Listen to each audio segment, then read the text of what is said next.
how to install WhatsApp app on iPhone. So just like any other app, you want to go to the App Store. So go over to your App Store, wherever it may be. And go ahead and type in WhatsApp. As you see, I already have it typed in here.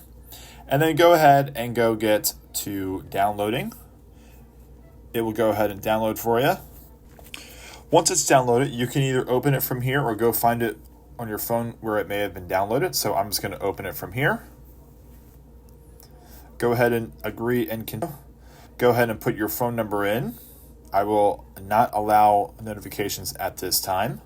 Once you have your phone number in there and you verified it with the code that it sends you automatically, you just want to go ahead and put your birthday in, your birthday year. I don't believe you have to be totally honest with this, so I'm just going to pick a date here.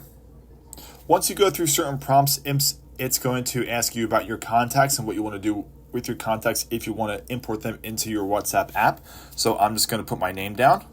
There you go. You are in WhatsApp app. You are at your homepage here, what you can do with all of your stuff, but that's it. After a couple prompts, that is how you would install the WhatsApp app on your iPhone.